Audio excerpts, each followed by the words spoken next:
नमस्कार, आप देख रहे हैं खबरदार। मैं हूं आपके साथ चित्रा त्रिपाठी। खबरदार में आज सबसे पहले बात पश्चिम बंगाल में गृह मंत्री अमित शाह के रोड शो की करेंगे।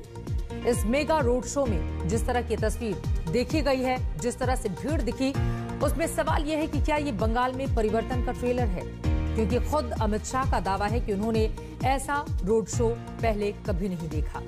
ये हमारा विश्लेषण नंबर 1 रहने वाला है। इसके बाद हम आपको अमित शाह की उन 5 रणनीतियों के बारे में बताने जा रहे हैं जिसमें ममता बनर्जी उलझ गई हैं, और शाह की इन्हीं रणनीतियों से ममता बनर्जी के लिए आने वाले 5 महीने अग्नि परीक्षा जैसे होंगे, क्योंकि इसी में उन्हें अपनी पार्टी भी बचानी है और 10 साल की सत्ता भी बचानी है। लेकिन बंगाल के सियासी टकराव के बीच एक अंतहीन टकराव दिल्ली बॉर्डर पर भी चल रहा है। पश्चिम बंगाल से जब निकलेंगे तो दिल्ली लेकर आएंगे आपको, जहां पर किसान आंदोलन को 25 दिन बीत चुके हैं और अब इस टकराव का नया राउंड शुरू होने वाला है, क्योंकि किसानों ने भूख हड़ताल का ऐलान करके आंदोलन तेज करने का फैसला कर लिया है। लेकिन सरकार को उम्मीद है कि 1-2 दिन में बात बन जाएगी। कृषि मंत्री किसानों से बात कर रहे हैं और प्रदर्शन जल्द ही खत्म हो जाएगा। उधर किसान आंदोलन पर टकराव में आज प्रधानमंत्री नरेंद्र मोदी ने गुरुद्वारे जाकर बड़ा संदेश दिया है।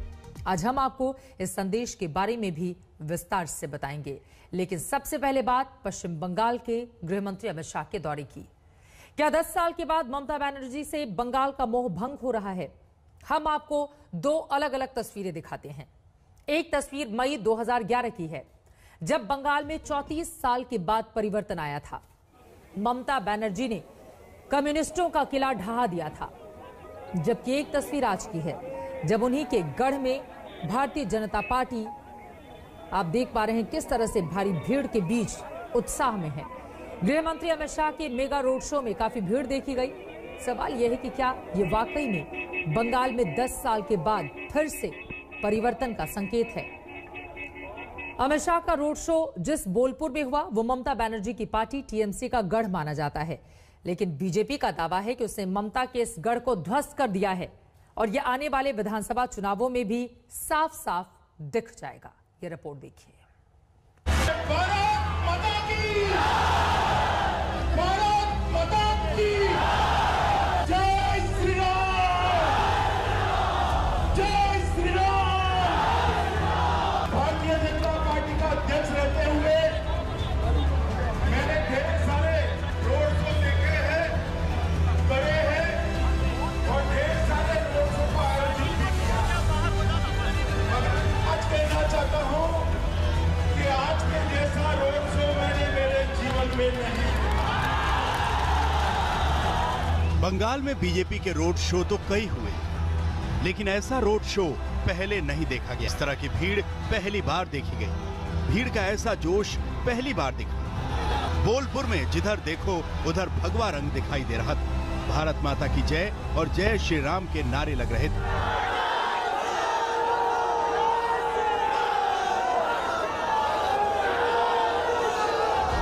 ऐसी भीड़ देखकर नारे लगाने से अमित शाह खुद को भी नहीं रोक पाए।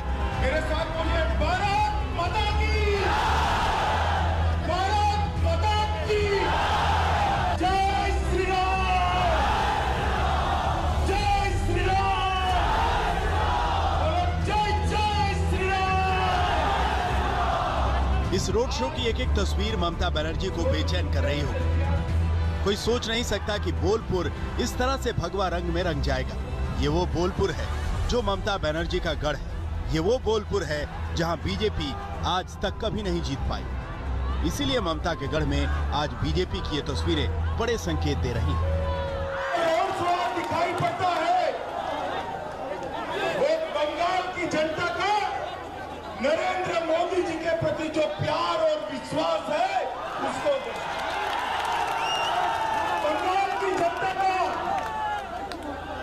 जो ममता दीदी के प्रति गुस्सा है उसको दिखाता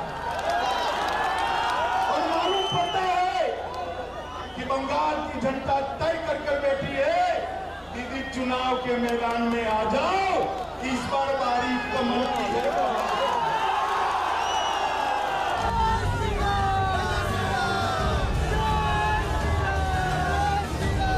अमित शाह का दावा यही है कि बंगाल में दीदी के खिलाफ गुस्सा सड़कों पर दिख रहा है। बीजेपी का भरोसा यही है कि एक बार फिर परिवर्तन के लिए बंगाल करवट ले चुका है। ममता बनर्जी के खिलाफ माहौल बनाने में बीजेपी ने पूरी ताकत झोंक दी।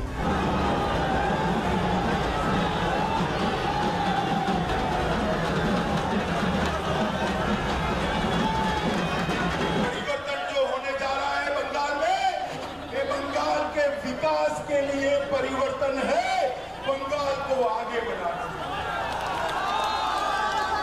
ये जो परिवर्तन है, वो परिवर्तन बांग्लादेश से जो घुसपैठ होती है, वो घुसपैठ को रोकने के लिए ये परिवर्तन है।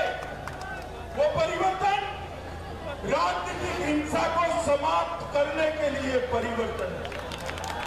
ये जो परिवर्तन है, ये परिवर्तन, ये जो टोल टैक्स लिया जाता है उसको करने के लिए, ये टोलाबाजी बंद करने के लिए परिवर्तन।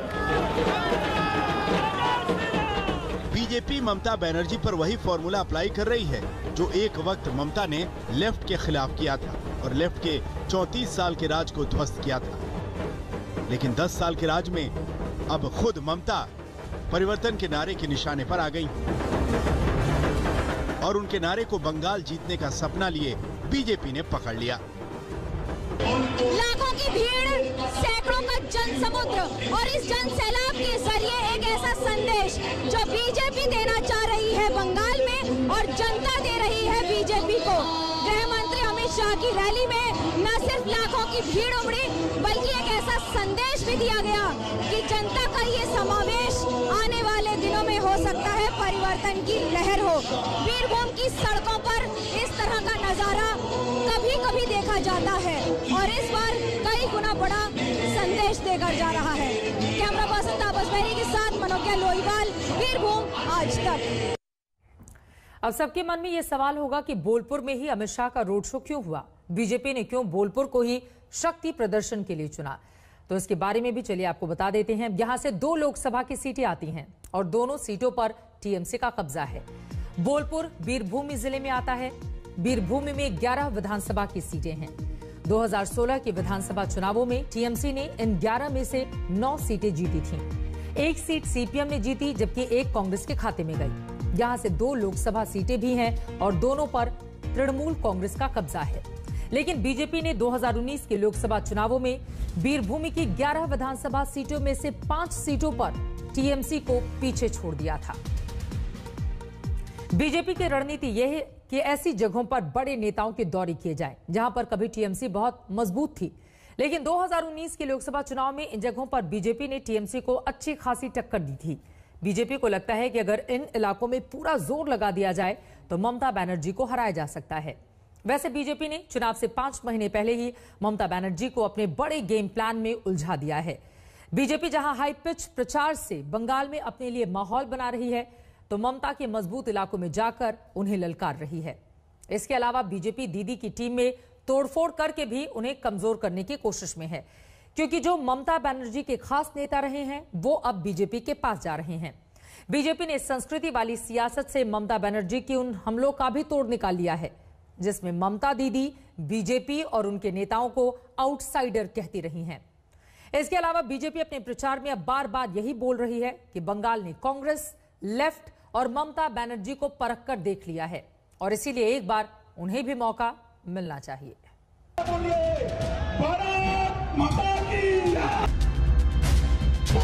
बंगाल में बीजेपी ने पूरे प्लान से हल्ला बोल दिया है। हाई पिच प्रचार बीजेपी की नंबर 1 रणनीति है।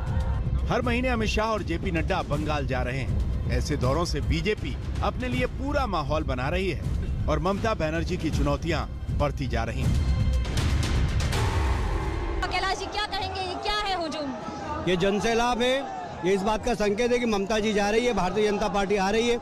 मोदी जी के प्रति विश्वास है, अमित शाह जी के प्रति विश्वास है, भारतीय जनता पार्टी के विश्वास है और ममता जी की उल्टी गिनती प्रारंभ होने का संकेत है। जहां ये भीड़ है वहीं उसके साथ साथ लोगों के अंदर क्या विश्वास और कार्यकर्ता तक पहुंचने का प्रयास? देखिए, ये जो जनसैलाब है, ये जो जोश है, ये जो उत्साह है और ये जो गुस्सा है ममता जी के खिलाफ, ये एक दिन का नहीं है, ये 9 साल के शोषण का है। विशेषकर भाईपों के द्वारा जिस तरीके से माफिया राज को संरक्षण दिया गया, उसके खिलाफ ये आक्रोश है।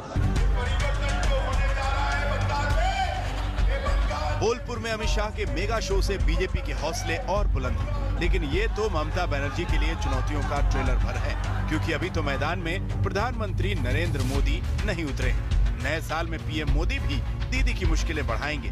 बीजेपी अभी से दीदी के गढ़ में जाकर ललकार रही है। जय श्री राम, जय श्री राम, जय जय श्री राम।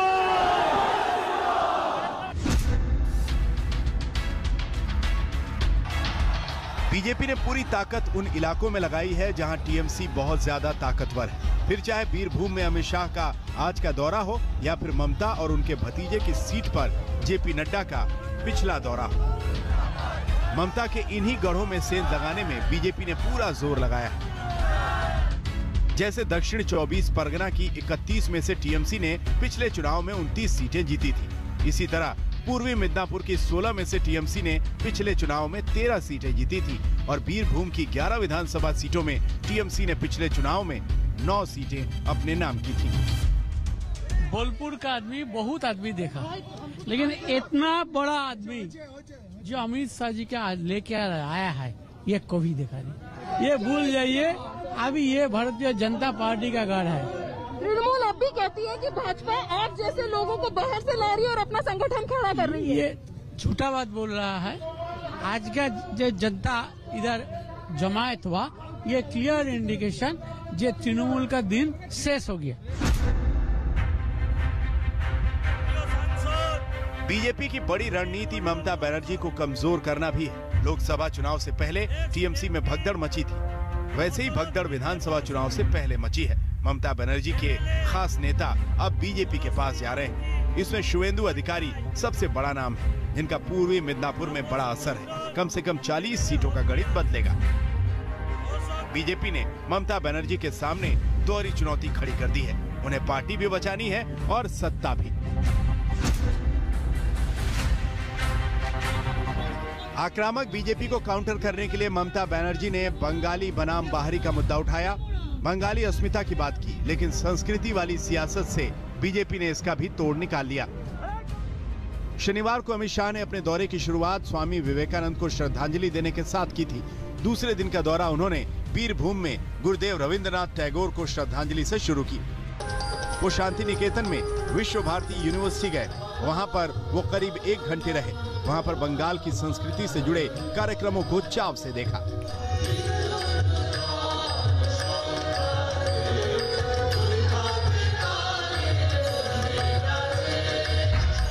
शाह ने बंगाल दौरे से पहले मिदनापुर में किसान के घर खाना खाया, तो दूसरे दिन बीरभूम में बंगाल के एक लोक गायक के घर खाना खाने पहुंचे। ये सब दीदी की सियासत की काट के लिए बड़ा संदेश देने वाली तस्वीरें हैं।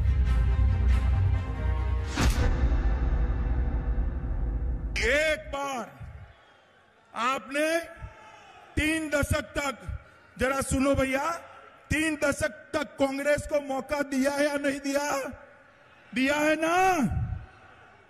कम्युनिस्टों को 27 साल मौका दिया है या नहीं दिया? ममता दीदी को 10 साल दिया या नहीं दिया? एक 5 साल भारतीय जनता पार्टी को दे दीजिए, हम बंगाल को सोना और बांग्ला बनाकर रहेंगे। 10 साल में पहली बार ममता बनर्जी को बंगाल में टक्कर मिली है। ताकतवर बीजेपी बंगाल के लिए नई पार्टी की तरह है। वो दीदी से नाराज और उसके विरोधी हो चुके वोटरों को अपनी तरफ खींच रही है और बार बार ये कह रही है कि एक मौका बंगाल में उसे भी मिलना चाहिए और इसी में वो सोना और बांग्ला बनाने का वायदा कर रही है। बोलपुर से मनोज्ञा लोहीवाल के साथ आज तक ब्यूरो। आज गृह मंत्री अमित शाह ने ममता बनर्जी की उस बात का भी जवाब दिया जिसमें ममता बनर्जी बार बार बीजेपी को बंगाल में आउटसाइडर बताती हैं और दिल्ली से आए नेताओं के दौरों पर हमले करती हैं। ममता बनर्जी ने बंगाली बनाम बाहरी का मुद्दा बनाया है, लेकिन शाह ने इसे दीदी का मेमोरी लॉस करार दे दिया।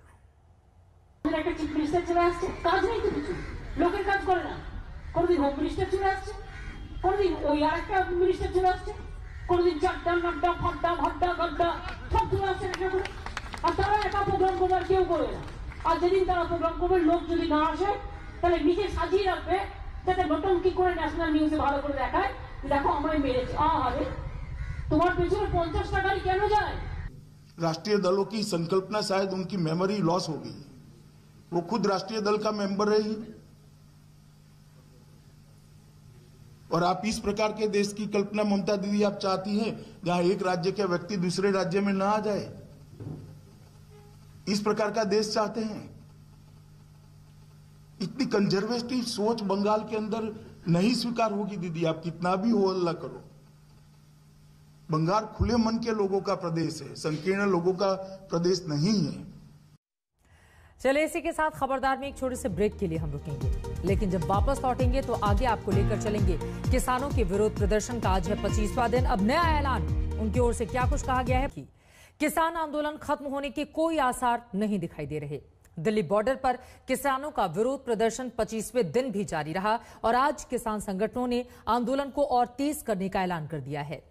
कृषि मंत्री की चिट्ठी के जवाब में किसान संगठनों ने प्रधानमंत्री और कृषि मंत्री के नाम चिट्ठी लिखी है। सरकार लगातार ये कहती रही है कि विपक्ष किसानों को गुमराह कर रहा है, लेकिन इन आरोपों पर किसान संगठनों ने नाराजगी जताई है। विरोधाभास यह है कि किसान जहां आंदोलन तेज करने की बात कर रहे हैं, वहीं गृह मंत्री अमित शाह ने कहा है कि कृषि मंत्री किसानों से बात कर रहे हैं और जल्द ही विवाद को सुलझा लिया जाएगा। लेकिन किसान कह रहे हैं कि वो कल से भूख हड़ताल करेंगे। पहले आप देखिए कि आज कोलकाता में किसान आंदोलन पर गृह मंत्री अमित शाह की ओर से क्या कुछ कहा गया। मैं 2 दिन से आया हूं मगर कुछ तय हुआ है वहां पर। नरेंद्र सिंह जी के साथ बातचीत का कोई समय तय हुआ है, कल या परसों का, मुझे एग्जैक्ट जानकारी नहीं। ਅਸੀਂ ਜਿੰਨੀ ਦੇਰ ਤੱਕ ਇਸ ਮਸਲੇ ਦਾ ਹੱਲ ਨਹੀਂ ਨਿਕਲਦਾ, ਇਹ ਕਾਨੂੰਨ ਜਿਹੜੇ ਹੈਗੇ ਰਿਪੀਲ ਨਹੀਂ ਹੁੰਦੇ, ਉਨੀ ਦੇਰ ਤੱਕ ਇੱਥੇ ਐਂ ਡਟੇ ਰਵਾਂਗੇ। दिल्ली में गिरते पारे के बीच किसान नेता पिछले 25 दिन से सड़क पर आंदोलन की लौ जलाए हुए हैं। गिरता तापमान और दिल्ली की सर्दी अब तक इनके हौसले पस्त नहीं कर पाई है। आज किसानों ने अपने उन भाइयों को याद किया जो कृषि कानून को वापस लेने की इस जंग में जान गंवा चुके हैं। दिल्ली के आंदोलन स्थलों के साथ साथ देश में अलग अलग जगहों पर श्रद्धांजलि सभाओं का आयोजन हुआ। शहीद हो गए, हमसे बिछड़ चुके किसान हैं, उनको श्रद्धांजलि देने के लिए उनके निमित्त में अरदास प्रार्थना की गई 12 बजे। उनके जो सपने थे ये कृषि के 3 कानून वापस लिए जाएं और ये उनसे वादा किया गया कि जब तक कृषि के 3 कानून वापस नहीं लिए जाते हम आंदोलन में बने रहेंगे। 15-20 फार्मर इकट्ठे करके वहाँ अपने स्पीच दे रहे हैं, मन की बात कर रहे हैं। मन की बात नहीं, ये हमारे मन की बढ़ास भी सुने। सरकार याद करे 2014 में जो वादे किए थे, क्यों बोली? डॉक्टर स्वामीनाथन जो की रिपोर्ट को लागू करेंगे, किसान को कर्ज मुक्त करेंगे, फसलों का पूरा रेट देंगे, वो कौन याद कराएगा उनको? सरकार और किसानों के बीच 9 दिसंबर को आखिरी बार बैठक हुई जो बेनतीजा रही। इसके बाद मीडिया और सोशल मीडिया के जरिए सरकार ने कई बार आंदोलन तोड़ने की सलाह दी। दोनों तरफ से बयान जारी होते रहे। 17 दिसंबर को कृषि मंत्री नरेंद्र सिंह तोमर ने किसानों को 8 पन्नों की चिट्ठी लिखी। 2 दिन बाद यानी कल किसानों ने चिट्ठी का जवाब चिट्ठी से दिया और आरोप लगाए कि किसानों से सरकार को कोई सहानुभूति नहीं है। किसानों के आंदोलन को बदनाम किया गया है। किसानों के शांतिपूर्ण आंदोलन को गंभीरता से नहीं लिया गया। किसानों के इस खुले खत में सरकार पर गतिरोध बनाने का आरोप लगाया गया है। अब किसान ने आगे का रास्ता साफ करते हुए ऐलान कर दिया है कि आंदोलन और तेज होगा। किसानों ने फैसला लिया है, कल से कृषि कानून के खिलाफ किसान भूख हड़ताल करेंगे। 23 दिसंबर को लोगों से एक वक्त का खाना छोड़ने की अपील। हरियाणा के टोल प्लाजा को फ्री कराया जाएगा। 25 से 27 दिसंबर तक हरियाणा में टोल नहीं देंगे। पीएम के मन की बात का विरोध करेंगे। लोगों से भी पीएम के मन की बात का विरोध करने की अपील। एनडीए सांसदों और विधायकों से समर्थन मांगा जाएगा। एनडीए के नेताओं से समर्थन न मिलने पर उनके खिलाफ प्रदर्शन और प्रचार किया जाएगा। 24 घंटे का रिले हंगर स्ट्राइक, क्रमिक अनशन जिसको बोलते हैं, 8 घंटे का नहीं, 24 घंटे का रिले हंगर स्ट्राइक जितनी भी साइट्स हैं सब पे शुरू होगा और हम देश भर में इस आंदोलन के पक्ष में जहां पे भी धरने चल रहे हैं, बहुत जगह पे धरने चल रहे हैं, सबसे अपील करते हैं कि 24 घंटे का रिले हंगर स्ट्राइक कल से यहाँ पे शुरू करें। उधर बीजेपी ने किसान कानूनों के समर्थन में अपनी मुहिम को रफ्तार दे दी है। पार्टी के सांसद अपने इलाके में घूम रहे हैं और लोगों को समझा रहे हैं। जिन्हें विकास अच्छा नहीं लगता वे गुमराह करने का कार्य कर रहे हैं। उन्होंने किसान भाइयों को गुमराह करना प्रारंभ कर दिया है और गुमराह करने के लिए तमाम प्रकार का भ्रम पैदा करना, एक झूठ को बार बार बोलना, जिनको जनता नकार चुकी है वे लोग आज गुमराह करके देश के अंदर माहौल खराब करने का प्रयास करना चाहते हैं। हालांकि गृह मंत्री अमित शाह ने आज तक से खास बातचीत में किसानों को मनाने और गतिरोध टूटने की तरफ इशारा किया है। ऐसे में माना जा रहा है कि सरकार किसानों से फिर से बात कर सकती है। अब देखने वाली बात होगी कि बात कैसे बनती है और किसानों का आंदोलन कितने दिन चलता है। सरकार लगातार किसानों को संदेश पर संदेश देते जा रही है, लेकिन किसान है कि बिना खेती के बिल कानून को खत्म किए बिना वह मानने को तैयार नहीं है। यही वजह है कि डेडलॉक की स्थिति अभी भी कायम है। कैमरामैन आलोक दास के साथ राम किंकर सिंह, दिल्ली आज तक। आंदोलनकारियों को मनाने के लिए सरकार ने कोशिशें तो बहुत की हैं, सरकार ने कदम भी बढ़ाए, लेकिन आंदोलनकारी संगठन कानून वापस लेने की मांग पर अड़े हुए हैं और सरकार ये बोल रही है कि किसानों की जो भी चिंताएं हैं उन्हें दूर किया जाएगा, लेकिन कानून वापस लेने की मांग सही नहीं है और इसी में 25 दिन से टकराव चल रहा है। लेकिन इस टकराव के बीच आज प्रधानमंत्री नरेंद्र मोदी ने किसान आंदोलन पर एक गहरा संदेश दिया है। उन्होंने दिल्ली में गुरुद्वारा रकाबगंज साहिब का अचानक दौरा किया और यहां अपना सर्वोच्च बलिदान देने वाले गुरु तेग बहादुर को श्रद्धांजलि दी। किसान आंदोलन में अधिकतर पंजाब के सिख किसान हैं, तो ये माना जा रहा है कि पीएम का ये संदेश उन्हीं के लिए है। पीएम मोदी अचानक दिल्ली के गुरुद्वारा रकाबगंज साहिब के प्रांगण में जब पहुंचे तो लोग चौंक गए। न गाड़ियों का लंबा चौड़ा काफिला था, न सुरक्षा का तामझाम, न ही कोई ट्रैफिक डायवर्जन। कड़ाके की ठंड के बीच पीएम बड़ी ही सादगी से किसी सामान्य व्यक्ति की तरह गुरुद्वारा रकाबगंज पहुंचे। पीएम ने सिखों के 9वें गुरु गुरु तेग बहादुर को उनके शहीदी दिवस पर श्रद्धांजलि दी और रुमाला चढ़ाकर मत्था टेका। अचानक प्रधानमंत्री को अपने बीच देखना किसी सुखद आश्चर्य से कम नहीं था। पीएम को देखते ही श्रद्धालु तस्वीर उतारने लगे, कुछ ने तो सेल्फी ही ले ली। गुरुद्वारे में मत्था टेकने के बाद प्रधानमंत्री ने ट्वीट किया, आज सुबह मैंने ऐतिहासिक गुरुद्वारा रकाबगंज साहिब में प्रार्थना की, जहां श्री गुरु तेग बहादुर जी के पवित्र शरीर का अंतिम संस्कार किया गया था। मैं बेहद खुश महसूस कर रहा हूं। दुनिया के लाखों लोगों की तरह मैं भी श्री गुरु तेग बहादुर जी की करुणा से प्रभावित। और दिल्ली का गुरुद्वारा रकाबगंज सिखों का पवित्र स्थल है। ये वही स्थान है जहां सिखों के 9वें गुरु गुरु तेग बहादुर जी का अंतिम संस्कार किया गया था। 1675 में मुगल शासक औरंगजेब के फरमान पर उनकी हत्या की गई थी। उन्होंने आके मत्था टेकिया और रुमाला चढ़ाया ते असीं सरोपा दिता उन्होंने ते बाकी उस तो बाद फिर मैं उन्होंने इतिहास दसाया। उन्होंने मैं इतिहास अपना सुनाया गुरुद्वारे साहब का ते उन्होंने कहा ओके ते मैं उन्होंने कहा भी मैनू आके मैनू बहुत अच्छा लग्या, मैनू बहुत सुकून मिला। मैं गुरुद्वारे साहब आया ते मैं इतिहास उन्होंने सुनाया बस। प्रधानमंत्री नरेंद्र मोदी का रकाबगंज गुरुद्वारे का ये दौरा तब हुआ है जब राजधानी दिल्ली को चारों ओर से किसान घेरे हुए हैं और धरने पर बैठे हैं। इन किसानों में पंजाब के सिखों का बड़ा धड़ा भी है। माना जा रहा है कि पीएम का ये दौरा सिख किसानों तक एक संदेश देने की कोशिश है। पिछले 25 दिन से सैकड़ों किसान दिल्ली के बॉर्डर पर बैठे हैं, लेकिन आज प्रधानमंत्री नरेंद्र मोदी रकाबगंज गुरुद्वारे आए और उन्होंने माथा टेका। एक तरह से कई लोग मान रहे हैं प्रधानमंत्री का आउटरीच है किसानों की तरफ से, लेकिन वो चाहते हैं कि अब प्रधानमंत्री डायरेक्टली इंटरवीन करें और किसानों से डायरेक्टली संवाद करें। पीएम मोदी ने रकाबगंज गुरुद्वारे में मत्था टेका। गुरु ग्रंथ साहिब कहता है कि जो भी गुरुद्वारे पर शीश झुकाए वो गुरु भाई है। पीएम का संदेश साफ है, लेकिन सरकार से अब किसानों की बातचीत बंद है। ऐसे में सवाल अपनी जगह कायम है। गुरु नानक घर में कोई आए, राजा आए, रंग आए, हर सबके लिए सब बराबर है। और लेकिन जब दूसरी जगह देखते हैं कि आज 25 दिन से हमारे किसान भाई जो बेचारे धरने पर बैठे हैं, अपने प्रोटेस्ट पे कर रहे हैं, वो उसके बावजूद भी उन्हें जाकर मिला नहीं जा रहा, तो मैं समझता हूँ बड़े दुख की बात है। किसान हमारा अन्नदाता है, अगर अन्नदाता खुश नहीं हम कभी खुश नहीं रह सकते। जो सामाजिक हमारे महापुरुष थे जिन्होंने कुर्बानी दी, वहाँ पे जाना तो शुरू हुए। चौधरी चरण सिंह की समाधि पे भी जाना चाहिए, 7 साल से नहीं गए। अच्छा, वहाँ पे भी 23 तारीख आ रही है ना, 23 दिसंबर, तो वहाँ पे भी जाना चाहिए। अब की बार वहाँ पे भी चले जाए। प्रधानमंत्री नरेंद्र मोदी लगातार किसानों को समझाने की कोशिश कर रहे हैं और हर कोशिश यही बताने की है कि कृषि कानून उनके हक में है।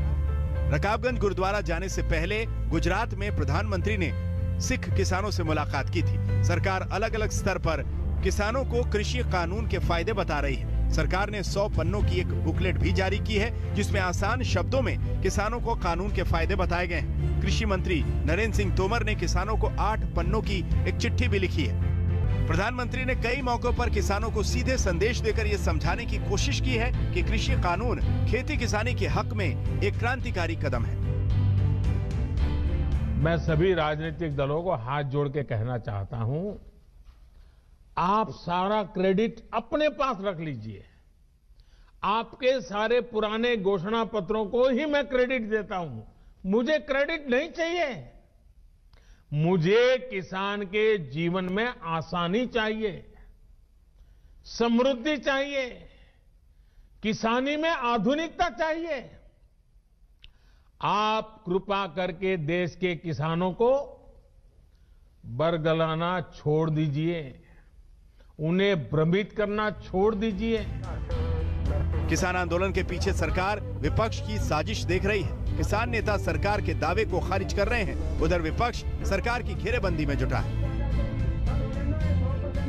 महत्वपूर्ण ये है कि एक बार कल्पना करके देखिए कि गुरु तेग बहादुर अगर आज होते तो क्या वो टिकड़ी बॉर्डर पर ना होते, सिंघू बॉर्डर पर ना होते, क्योंकि एक तारतम्य आवश्यक है। माननीय प्रधानमंत्री जी को उस तारतम्य को भी, उस तार को भी, जुड़ाव के तार को समझना। किसानों ने स्पष्ट रूप से प्रधानमंत्री जी को, कृषि मंत्री जी को कहा है कि तीनों कानून को वापस लिया जाए और उसी के बाद हम अपना जो आंदोलन है उसको खत्म करेंगे। तो प्रधानमंत्री जी इधर उधर की बात कर रहे हैं, किसानों को, किसान आंदोलन को बदनाम करने की कोशिश कर रहे हैं, कि जो वास्तव में अत्यंत खेदजनक बात है। विरोध और राजनीति से परे प्रधानमंत्री मोदी का गुरुद्वारा रकाबगंज जाना एक गहरा संदेश देता है और ये संदेश किसानों तक निस्संदेह पहुंच भी गया होगा। यानी मुमकिन है कि सरकार और किसानों से बातचीत फिर से शुरू हो और गतिरोध टूटे। कमलजीत संधू के साथ राम किंकर सिंह, दिल्ली, आज तक। गतिरोध टूटे, बातचीत बने, बीच का कोई रास्ता निकले और किसान भी खुशी खुशी अपने घर वापसी करें, इन उम्मीदों के साथ खबरदार में एक ब्रेक के लिए हम रुकेंगे, फौरन लौटते हैं। आप देखते रहिए आज तक।